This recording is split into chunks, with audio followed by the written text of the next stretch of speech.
Can my makeup routine, or maybe your makeup routine, be easier, cleaner, and less wasteful using the Real Techniques Makeup Saver Sponge and Brush Trio? Let's test this out and see if it's worth $16.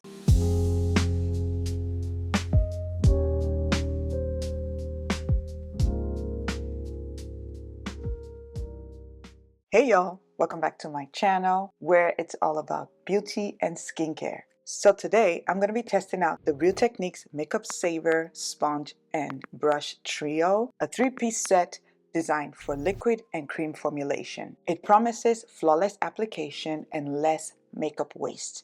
Let's put it to the test and see what's the hype about.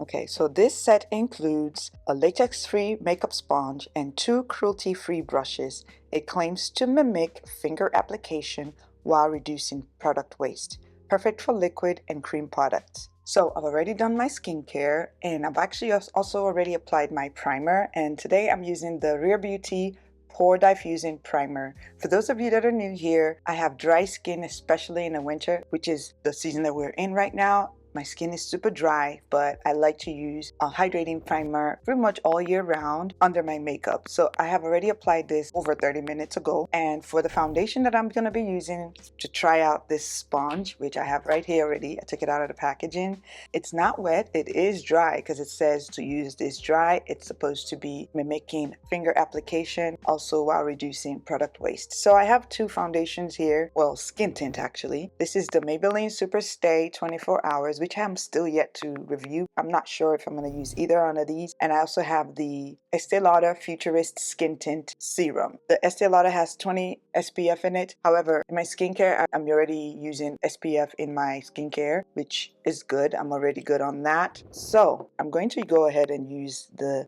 Estee Lauder Futurist Skin Tint Serum. And this is in the shade 7N Rich Amber. I'm hoping this is my right shade because it's been a while. I've been going back and forth trying to pick the right shade for the Estee Lauder skin tint. This is what that's looking like, and I'm gonna drop it on top of this sponge here. Let's just do 2 drops, okay, for now, and then we'll move forward. But that's what it's looking like on the brush, on the sponge. Let's zoom you guys in a little bit. I'm gonna use let's use this side. I'm just gonna apply in little circles.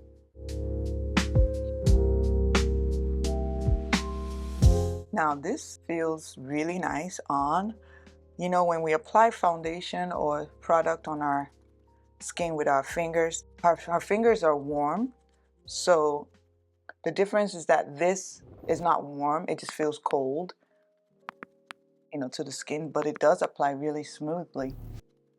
And that's what it's looking like. It kind of got to the outer part of the sponge there. It's a skin tint, it's not a foundation, so it's not going to give full coverage, but it does apply really nicely. I really like that. I'm going to apply a little bit more on here, just a little bit more, because I think this shade is a little too dark for me, so I'm going to put it on the other side and also on my forehead. Just kind of transfer it everywhere.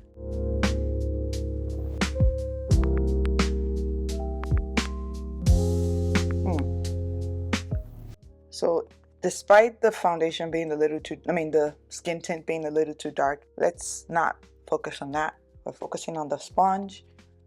I will say that it applies really nicely, like almost really smoothly too. The only difference is our fingers are warm, so the foundation or the product you're putting on will not be warm. It'll be cold to your skin, but the more you apply it into your skin, the warmer it will be, because your skin is also already warm as well. So yeah, I think this applies really nicely. I believe it does have a seamless application, no streaking. So I like that. Although on the corners, if you look closely, I feel like because of how runny the foundation or the skin tint is, I kind of lost a little bit of product on the corners of the sponge there. So I still feel like I'm gonna apply a little bit more product. I'm still gonna waste a little bit more product there, because it's not like the whole sponge itself is not covered with this material here. I still lost some product on the corners here. So does it save product? Not necessarily for me, because as you can see, I feel like I lost a few of the product there. So I don't believe this saves product. I believe it does help with applying it easily and more seamlessly, but as far as saving product, to me it does not. So let me finish my foundation and everything, and I'll go into the concealer part, which is the brush. All right, so I'm gonna go in with my Juvia's Place concealer in the number 8. Let's quickly go into the application of this. So there's the thicker brush, which is the brush 264, and the thinner one, which is the brush 265. So I feel like 264 would work better for me right now, because if I wanted to, maybe if I wanted to apply eyeshadow base, I could use this brush, or maybe get into a smaller, like inner corner part of my eye. So let me start with the bigger one and use that, and then use the smaller one for the other side. So here we go. I actually like how ergonomic this is. It's really easy to apply the product on, or like push it into my skin. I really like that because of the way it's angled. It simply makes it so much easier to push the product into my skin. Yeah, I like that flathead. That's really good. This is perfect for blending concealer into hard to reach places or areas on your face. I like this a lot. I think I might be using this more often than my other concealer brush. I can also drag this in and out like this. Look at that. Oh wow, I like that. See how I'm easily able to go into my under eye here and just bring it out slightly, and then leave this in here to keep that brightness there just a little bit, or to conceal better. I like this a lot. This is definitely a go-to. I'm using the other side to blend out the edges.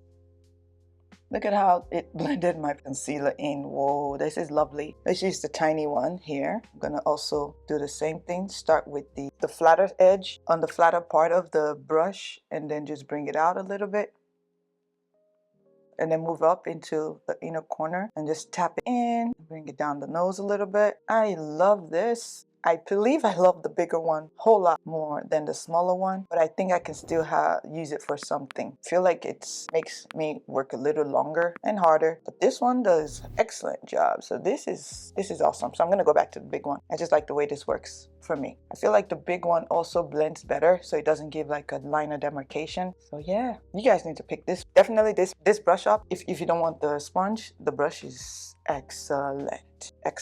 I would definitely recommend it. It's lovely. Okay, I'm gonna quickly finish up my face, and then I'll give my verdict for this product. All right, so this is my finished look. I just did a quick, here and there, but just to talk about this trio here, what are my pros and cons? Does it absorb product? This one, yes, it does. To me, it does. It's really no way, there's no going around it, because look at, the proof is right there. The corners soaked up the product, and it applies well. Like I said, I will say this is not like something I would reach for as much as I would probably like to, because any other sponge would do the same thing, which is absorb some product as well as apply my product. To me, I feel like this is not a need or a big of a innovation, I think, because it still soaked up the product. I wouldn't recommend this, so I'll save my money. What I will recommend is the brush right here, the 264 brush. Maybe this one too, but definitely the 264 brush. This helps with applying your concealer much easily and more precisely. So I really like it. I would definitely recommend it compared to my other tools that I use. I love this. I really do. It's affordable. It's $16 for the set, but I believe you could buy these by itself. I don't know how much they cost by themselves, but it's much cheaper than the $16 trio set. If you're a beginner and you're not really used to tools, this might be hard and difficult to use, but this I think makes applying your concealer or maybe even your blush a little bit easier. So this is definitely a pro for beginners to use. I would definitely recommend this. If you're looking for affordable and versatile tools that helps with flawless application and flawless finish, then add this to your cart and get them. They will also be in my shopping list here, so you can pick them up. Just click on the link. It's like an affiliate link. If you want to click on that to use it, that's fine. If not, that's okay, but it is there for you to use if you wanted to pick this up. Let me know if you've tried this set. If you have, let me know down in the comment section below. How do you like them? How do you like all three of these? Let me know down in the comment section. Also, don't forget to like, comment, and subscribe. Thank you so much for watching this video, and I hope to see you in my next one. Bye.